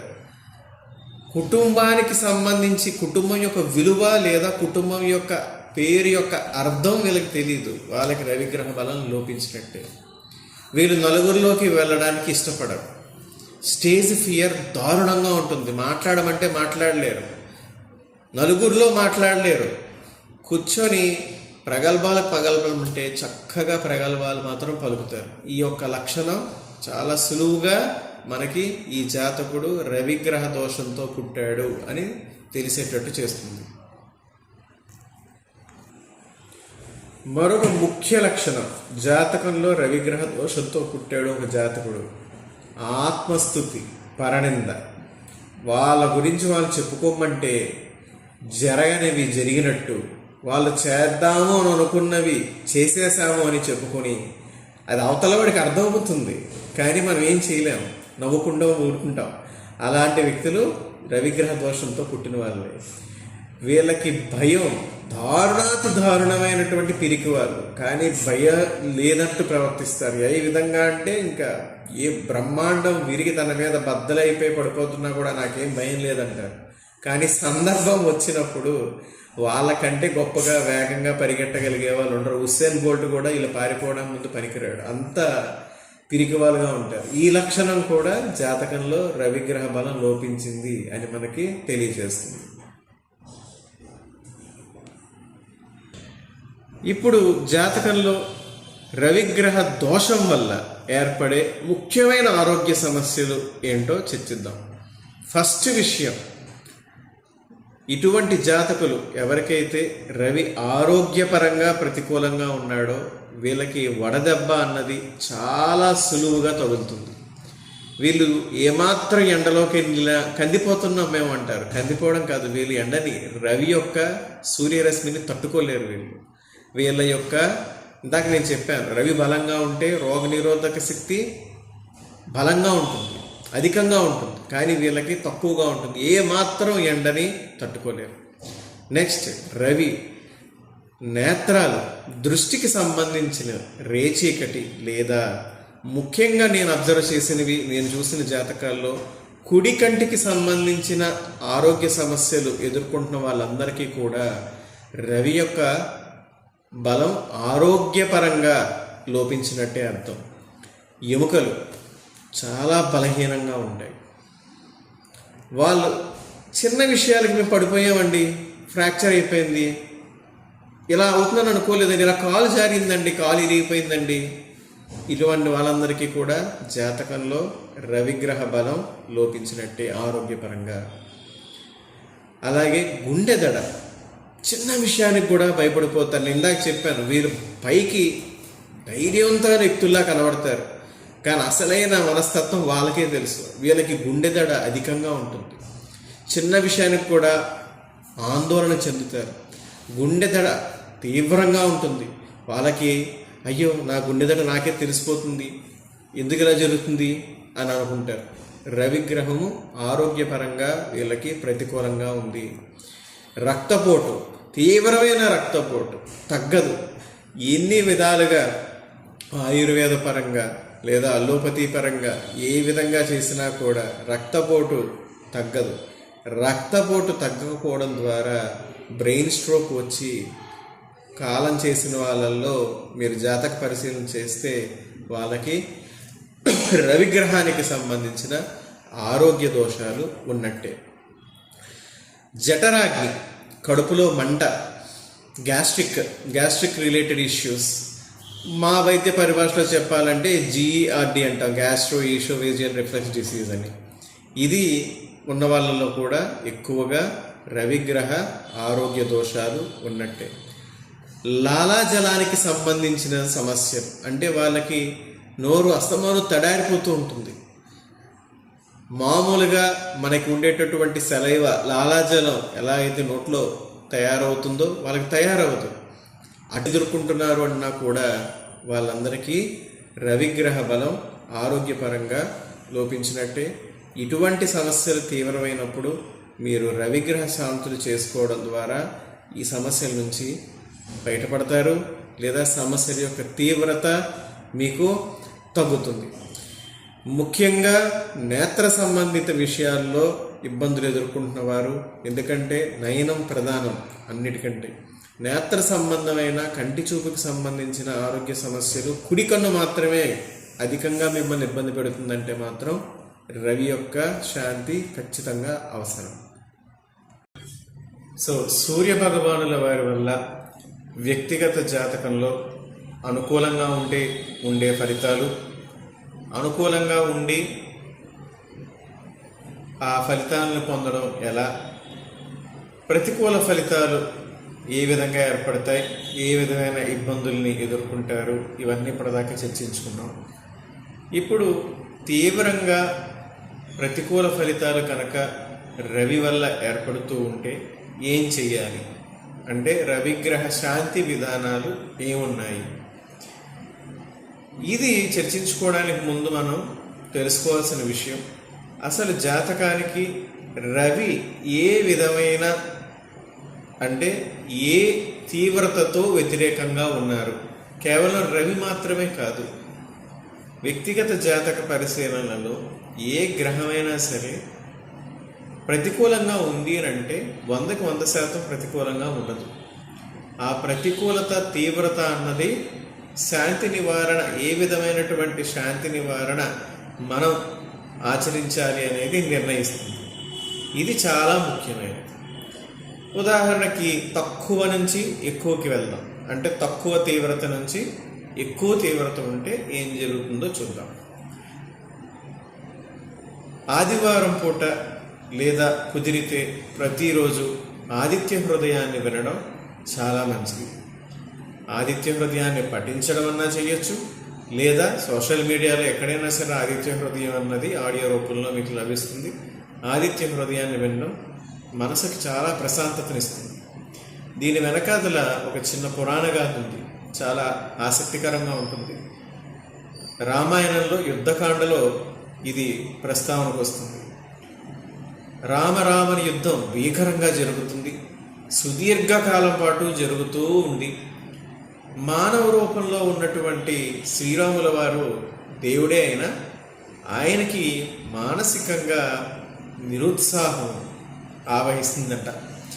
ఆ మానసిక నిరుత్సాహం కోసం ఆయన అస్త్ర సన్యాసం కూడా చేసేయాలి అని అనుకుంటారట.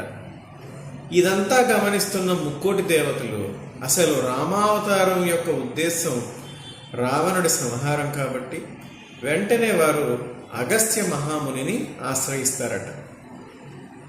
మన పురాణ గాథల ప్రకారం అగస్త్య మహాముని, వేదవ్యాసుడు ఇద్దరూ కూడా సరస్వతీ కటాక్షంలో వారిని మించిన వారు లేరు.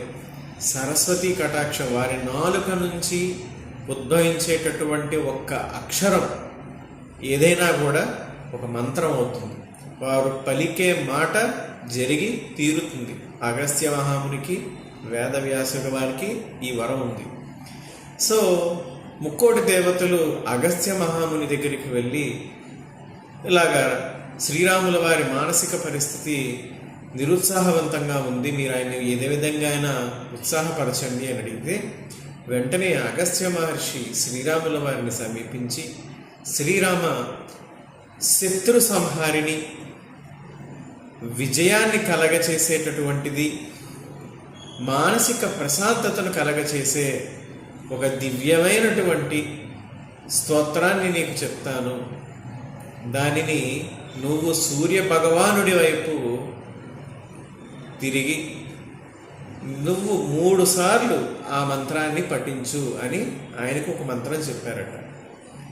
శ్రీరాముల వారు వెంటనే ఆచమనం చేసి తూర్పు వైపున ఉన్నటువంటి సూర్యభగవానుడికి నమస్కరించి అగస్త్య మహాముని చెప్పినటువంటి ఆ మంత్రాన్ని 3 పర్యాయాలు పఠించారట.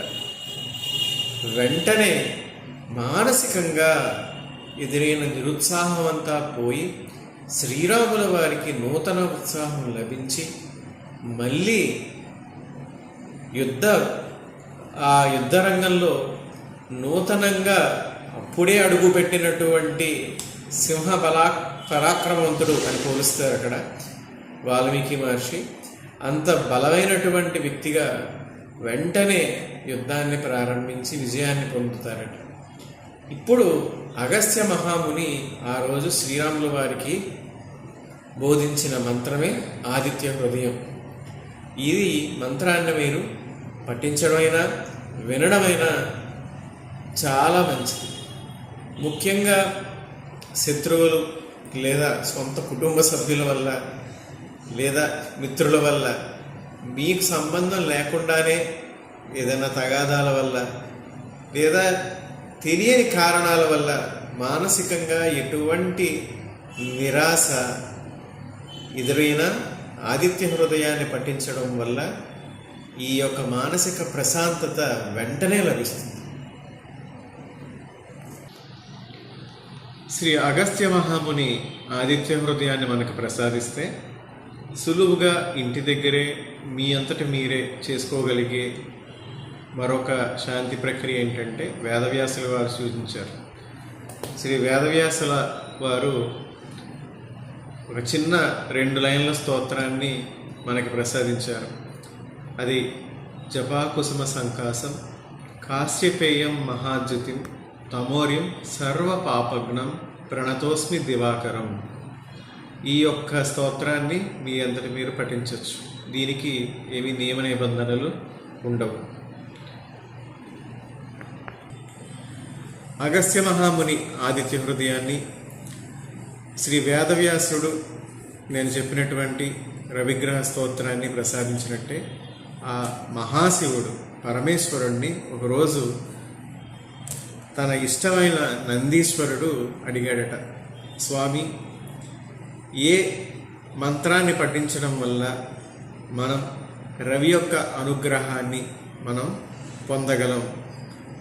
ఒక సులువైన మంత్రాన్ని మీరు నాకు ప్రసాదించండి అని అడిగితే అప్పుడు ఆ మహాదేవుడు ఒక చిన్న మంత్రాన్ని నందీశ్వరుడికి ఉపదేశించటట.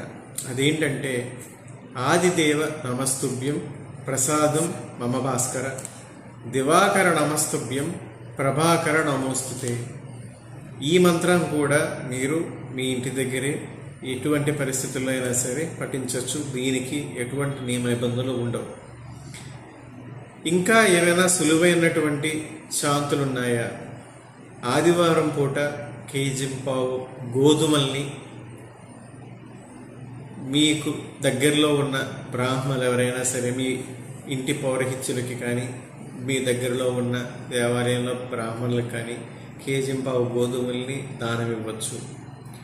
లేదా మీకు తోచినంత పరిమాణంలో ఉన్న రాగి పాత్ర లేదా బంగారంతో చేసిన పాత్ర లేదా ఇత్తడి పాత్రను మీరు రవిగ్రహ శాంతి కోసం బ్రాహ్మణులకి దానం ఇవ్వవచ్చు. బెల్లం లేదా తెల్ల రంగులో ఉన్నటువంటి కమలం, వీటిని కూడా మీరు బ్రాహ్మణులకి దానం ఇవ్వవచ్చు. లేదా సూర్య నమస్కారాలు. ఇది సూర్య నమస్కారాలు కేవలం రవిగ్రహ శాంతి కోసమనే కాదండి, ఇవి మన శరీరంలో ఉన్నటువంటి 7 జీవచక్రాలని ఉత్తేజితం చేస్తాయి. సూర్య నమస్కారాలు చేస్తూ 12 రవిగ్రహ స్తోత్రాలు ఉంటాయి. వాటినే సూర్యగ్రహ ద్వాదశ స్తోత్రాలు అంటారు. ఓం భాస్కరాయ నమః, ఓం భాస్కరాయ నమః ఇలా మొదలవుతాయి. ఇవి కూడా నేను చెప్తే ఉంటే ఇప్పటికే ఈ వీడియో చాలా లెంగ్తీగా అయిపోతూ వస్తుంది. ఇవన్నీ కూడా మన వెబ్సైట్ abarshubhakaryan.comలో ఈ మంత్రాలని, ఈ యొక్క పఠించాల్సిన స్తోత్రాలని ఇవన్నీ కూడా నేను మెన్షన్ చేస్తాను. మీరు ఖాళీగా ఉన్నప్పుడు మీకు ఇంట్రెస్ట్ ఉంటే ఒకసారి నా వెబ్సైట్లో లేదా ఈ వీడియో డిస్క్రిప్షన్లో కూడా ఈ లింక్ ఇస్తాను. దాంట్లో కూడా మీరు ఏ స్తోత్రాల్ని పఠిస్తూ సూర్య నమస్కారాలు చేయాలో కూడా మీరు తెలుసుకోవచ్చు. ఇవన్నీ కూడా మీరు సులువుగా మీ అంతటా మీరే మీ ఇంటి దగ్గరే మీరు చేయొచ్చు. ఇవన్నీ చేసినా ఇంకా దోషాలు పోలేదు, మీరు అనుకున్నటువంటి ఫలితం రాలేదు, రవిగ్రహం యొక్క ప్రతికూలత తీవ్రంగా ఉంది అని మీరు కనిపిస్తే మాత్రం ఖచ్చితంగా రవిగ్రహ పూర్ణకుంభ శాంతి జపం అది మీరు చేయలేరు, సిద్ధాంతులు లేదా ఋత్విక్కులు చేయగలరు, చేయించుకోవచ్చు. లేదా సూర్యగ్రహ ప్రధానంగా నవగ్రహ మండపారాధన హోమం చేయించుకోవచ్చు. అది కూడా మంచి ఫలితాన్ని ఇస్తుంది. ఈ యొక్క ఫలితాలు మీరు ఈ శాంతి యొక్క క్రమం అన్నది ఏ విధమైన శాంతి క్రమాన్ని మీరు ఎంచుకోవాలన్నది మాత్రం మీ వ్యక్తిగత జాతకంలో ఏ తీవ్రతతో ఈ యొక్క రవిగ్రహ దోషం ఉంది అనేది ముఖ్యం. ఎవరైతే ప్రభుత్వ ఉద్యోగం కోసం ప్రయత్నాలు తీవ్రంగా చేస్తూ, ముఖ్యంగా గుర్తుపెట్టుకోవాల్సింది, ముందు ఈ మంత్రాల వల్ల, ఈ జపాల వల్ల, హోమాల వల్ల మాత్రమే మీకు ప్రభుత్వ ఉద్యోగం వస్తుందని కాదు. మీరు చేయాల్సిన మానవ ప్రయత్నాన్ని పరిపూర్ణంగా చేస్తూ కూడా దైవ సహాయం కావాలి అని అనుకునే విద్యార్థులు ఎవరైతే ఉంటారో వారు ప్రతిరోజు సూర్యోదయం తర్వాత సూర్య భగవానుడికి నమస్కరిస్తూ గాయత్రి మంత్రాన్ని జపించినా కూడా మీకు ఈ విద్యాపరమైన పోటీ పరీక్షల్లో మీకు కొంచెం అనుకూలత అనేది లభిస్తుంది. ప్రభుత్వ ఉద్యోగం కోసం ప్రయత్నిస్తున్న నిరుద్యోగులు ఈ యొక్క పరిష్కారాన్ని మీరు పాటించవచ్చు. సూర్య భగవానుడి ఆరాధన మనం ఎప్పుడు చేయాలి, అసలు ఏ సందర్భంలో మనం సూర్య భగవానుడిని ఇంత ప్రార్థించాలి తీవ్రంగా? కొన్ని ప్రత్యేకమైన సందర్భాలు ఉన్నాయి. ముఖ్యంగా మొదలు పెట్టమంటే నేను పితృకారకత్వం నుంచి మొదలు పెడతాను. అంటే తండ్రి తరపు ఆరోగ్యం బాగోకపోయినా తండ్రి గారి ఆరోగ్యం కోసం సూర్య భగవాను ప్రార్థన చేయొచ్చు. నేను చెప్పినటువంటి సూర్యశాంతులు జరిపించుకోవచ్చు. లేదా పితృవర్గం నుంచి వారసత్వ సంబంధమైనటువంటి చింత మీకు ధర్మబద్ధంగా న్యాయబద్ధంగా రావాల్సినటువంటి వారసత్వ సంపద రావడంలో మీ యొక్క సోదరి వర్గం కావచ్చు, వేరేదా బంధువర్గం వల్ల కావచ్చు, ఏదైనా సరే వేరే ఇబ్బందుల వల్ల ఆస్తులు మీకు రావాల్సినటువంటి ధర్మబద్ధమైనటువంటి భాగం రావట్లేదు, రవిని మీరు ప్రార్థించవచ్చు.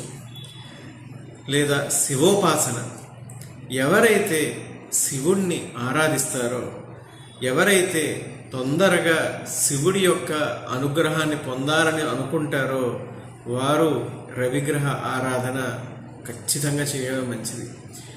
రవి ఆరాధన చేసి రవి యొక్క అనుగ్రహాన్ని పొందగలిగితే శివుడి యొక్క అనుగ్రహాన్ని మీరు పొందినట్టే.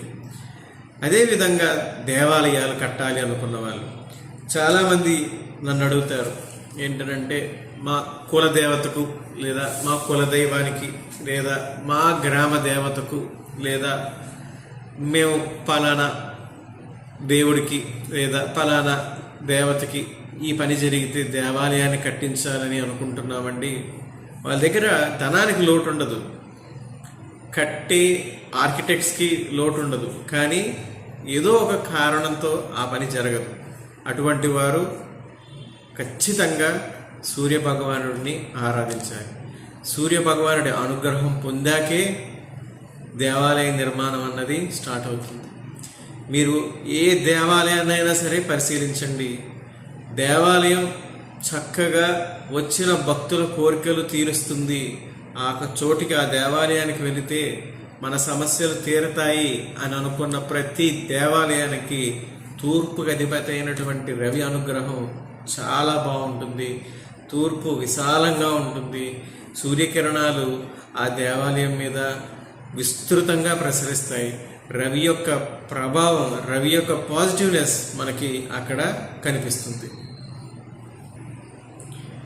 నేను ముందుగానే చెప్పాను, రవి యొక్క ముఖ్య కారకత్వాల్లో ఆత్మకారకత్వం అన్నదే ప్రధానమని.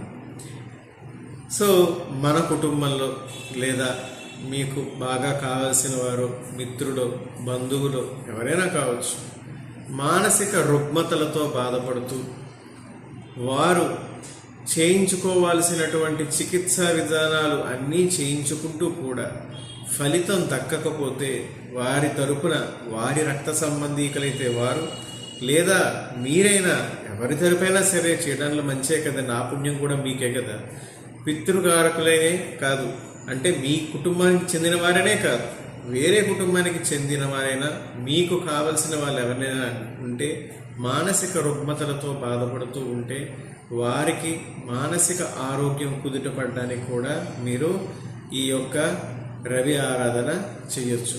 ఈ రవిగ్రహ శాంతులు అవసరమవుతాయి. అలాగే రవికి ఇష్టమైనటువంటి లోహాలు చెప్పాను, రాగి, బంగారం, ఇత్తడి. వీటితో వ్యాపారం భారీ స్థాయిలో ప్రారంభించి విజయవంతంగా అవి రన్ అవుతుంటే చాలా మంచిది. ఒకవేళ మీ వైపు ఏ పొరపాటు లేదు, వ్యాపార పరంగా మీరేమీ తప్పు చేయట్లేదు, అధర్మంగా వ్యాపారం చేయట్లేదు, కానీ వ్యాపారం నడవట్లేదు, ఇటువంటి స్థితిలో కూడా మీరు సూర్యగ్రహ శాంతి మీకు అవసరమవుతుంది. ఇక రవి వంశకారకుడు, వంశోద్ధారకుడు కాబట్టి మన జీవిత భాగస్వామికి కానీ మన బిడ్డలకు కానీ ఏదైనా ఏ విధమైన హాని అయినా కావచ్చు, ఆరోగ్యపరంగా కావచ్చు, ఆర్థిక పరంగా కావచ్చు, ఏ విధమైన హాని, శత్రుహాని కావచ్చు, ఇలాంటివి ఏమైనా ఉన్నాయి అని మనకి ఒక అభద్రతా భావం మన మనసులో చోటు చేసుకుంటే అప్పుడు కూడా సూర్యగ్రహ శాంతి ఈ యొక్క అభద్రతా భావాన్ని పోగొడుతుంది. మన భార్యాబిడ్డలకి, మన కుటుంబ సభ్యులకి ఉన్నటువంటి ప్రాణ అపమృత్యు యోగాన్ని తప్పిస్తుంది. ద్రవ్యచోరత్వం, కొంతమంది ఇళ్లల్లో దొంగతనాలు జరుగుతాయి. అవి ఎంత ప్రయత్నించినా అవి ధనమైతే సంపాదించుకోవచ్చు, వాటికంటే విలువైనవి ఏవైనా సరే డాక్యుమెంట్లు కానీ ఇలాంటివి ఏవైనా ముఖ్యమైన వస్తువులు, కొన్ని వంశపారంపర్యంగా వచ్చేటటువంటి వస్తువులు ఇవి ఉంటాయి. పూజ గదిలో ఉపయోగించేటటువంటి దేవతామూర్తి విగ్రహాలు, ఇలాంటివి చోరత్వాలు జరుగుతూ ఉంటాయి. అలా దొంగిలించబడిన సందర్భాల్లో కూడా వాటిని తిరిగి మీరు సంపాదించుకోవడానికి కూడా రవిగ్రహ అనుగ్రహాన్ని మీరు పొందగలిగితే ఖచ్చితంగా ఏదో ఒక రూపంలో ఆ చోరత్వానికి గురైనటువంటి ఆ వస్తువు మీ దగ్గరికి వచ్చి తీరుతుంది. అలాగే కొన్ని ముఖ్య పనుల మీద, అది వ్యాపారం కావచ్చు, వ్యక్తిగత వ్యవహారాలు అంటే వివాహ సంబంధాలు కానీ, లేదా ఆర్థికంగా ఎవరినైనా రుణాలని అడగడం కానీ, ఆర్థిక సహాయం చేయమని కానీ, లేదా కోల్పోయినటువంటి బంధుత్వాల్ని తిరిగి మళ్ళీ నిలబెట్టుకోవాలని కానీ, లేదా మధ్యవర్తిత్వం నిర్వహించి తగాదాలు ముగించేసుకోవాలి అని కానీ, తూర్పు దిశ ప్రయాణాలు చేసేటప్పుడు కూడా సూర్య ఆరాధన చేసుకుని వెళ్ళడం మంచిది. అలాగే ఆరోగ్యపరంగా చూసుకుంటే మెడికల్లీ శిరోవ్యాధి, తెలియని కారణాల వల్ల శిరస్సు బాధ, తలనొప్పితో బాధపడే మైగ్రేన్ వంటి సమస్యలు కానీ, వేరే శిరో సంబంధమైన శిరస్సుకు సంబంధించినటువంటి వ్యాధుల వల్ల ఇబ్బంది పడుతున్న వాళ్ళు చాలా సులువుగా ఎముకలు పట్టుత్వాన్ని కోల్పోయి ఎముకలు విరిగిపోతూ, లేదా ఎముకలకు సంబంధించినటువంటి బోన్ రిలేటెడ్ చాలా చిన్న వయసులోనే ఆర్థరైటిస్ వచ్చిన కేసెస్ని కూడా ఒక డాక్టర్గా చూస్తూ ఉంటాను. ఇలాంటి వాళ్ళకు కూడా రవిగ్రహ ఆరాధన, రవిగ్రహ శాంతులు మీకు చాలా చక్కటి ఉపశమనాన్ని ఇస్తాయి. అలాగే పూర్వకాలంలో రాజులు అర్ధాంతరంగా తమ రాజ్యాన్ని పోగొట్టుకోవాల్సి వచ్చేది. రాత్రికి రాత్రి ఏదో ఒక తిరుగుబాటు జరగడమో, లేదో ఒక రాజ్యంలో కుతంత్రాలు జరగడం వల్ల రాజ్యాన్ని పోగొట్టుకునేవాళ్ళు. ఇప్పుడు మనం రాజరికంలో లేవు, ప్రజాస్వామ్యంలో ఉన్నాం కాబట్టి రాజకీయ నాయకులకి వాళ్ళ పదవులు అర్థాంతరంగా ఊడిపోయినా, లేదా మనం నివసిస్తున్న ఇల్లు మన బంధువుల వల్ల, వాళ్ళు పొడిచిన వెన్నుపోటు వల్లే మన యొక్క పరిస్థితి తారుమారైపోయినా కూడా మొదటగా ప్రార్థించాల్సింది సూర్య భగవానుడిని. మొదటగా శాంతింప చేసుకోవాల్సింది, మొదటగా ఒక శాంతి క్రమం నుంచి ప్రారంభించి తిరిగి మళ్ళీ మనదైనటువంటి రాజ్యాన్ని మనం, మనదైనటువంటి ఇంటిని మనం, మనదైనటువంటి అధికారాన్ని మనం తిరిగి పొందగలిగేది ఈ యొక్క సూర్య భగవానుడి ఆరాధన వల్లే మనం పొందగలుగుతాం. ఇక అన్ని విషయాల మీద అవగాహన ఉంటుంది, చక్కగా పరిజ్ఞానం ఉంటుంది, నిజంగా శాస్త్రాన్ని శాస్త్రంగా చెప్పగలుగుతారు, కానీ అందరి ముందు మాట్లాడలేరు. నేను ఇందాకే చెప్పాను, స్టేజ్ ఫియర్ ఉంటుంది వీళ్ళకి. అలాగా ధైర్యం లేకపోవడం, చిన్నది అంతా ఈ గది నుంచి ఆ పక్క గదికి వెళ్ళమని అడిగినా కూడా భయపడిపోయే వాళ్ళు ఉంటారు. వాళ్ళ కారణం ఏంటో వాళ్ళకే తెలియదు.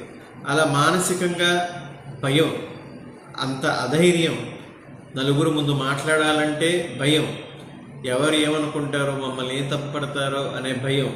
ఇలాంటి స్థితిలో ఉన్న వాళ్ళు కూడా సూర్యుడి యొక్క ఆరాధన చేయడం మంచిది. వారి తరపున జాతక ప్రభావాన్ని, వారి జాతకంలో ఉన్నటువంటి పరిస్థితిని బట్టి మనం జాతకానికి దోష నివారణ చేసుకున్నట్లయితే వారి యొక్క ఈ అధైర్యం అన్న స్థితి నుంచి ధైర్యంగా మంచి వక్తలుగా మంచి వాగ్దాటి కలిగినటువంటి వ్యక్తులుగా మారగలుగుతారు.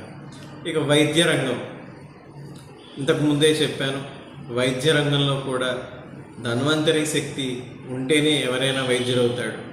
ఆ ధన్వంతరి శక్తికి ఈ రవి కూడా, రవి సహజ రోగ నిరోధకుడు. రవి మీకు డాక్టర్లు చాలామంది మీకు చెప్పే ఉంటారు, ఉదయం పూట అరుణోదయ కాలం, ఇందాకే చెప్పాను అరుణోదయ కాలం అంటే ఏంటో కూడా చెప్పాను. అరుణోదయ కాలం స్టార్ట్ అయ్యాక అప్పుడే సూర్యోదయం అయిన తర్వాత అమ్మ ఎండలో ఉండండి అమ్మ, విటమిన్ డి మీ శరీరంలోకి వస్తుంది అని. సూర్య భగవానుడే రోగ నిరోధక శక్తిని పెంచుతాడు అని. అలాగే ధన్వంతరి శక్తితో పాటు సూర్య భగవానుడిని వైద్యులు ఆరాధించడం వల్ల వారి ప్రాక్టీస్ కూడా ఖచ్చితంగా ఇంప్రూవ్ అవుతుంది. వారు చేసేటటువంటి సర్జరీస్ ఫెయిల్ అవ్వవు. వారి వల్ల చాలామందికి అనారోగ్యం నుంచి విముక్తి లభిస్తుంది, చక్కటి ఆరోగ్యాన్ని పొందగలుగుతారు. సో సూర్య భగవానుల వారి కోసం ముఖ్యమైన విషయాలన్నీ కూడా నేను మీకు తెలియజేశానని అనుకుంటున్నాను. వ్యక్తిగత జాతకంలో రవి యొక్క బలం ఎలా ఉంది అనేది ఖచ్చితంగా మీరు తెలుసుకోవాల్సిన విషయం.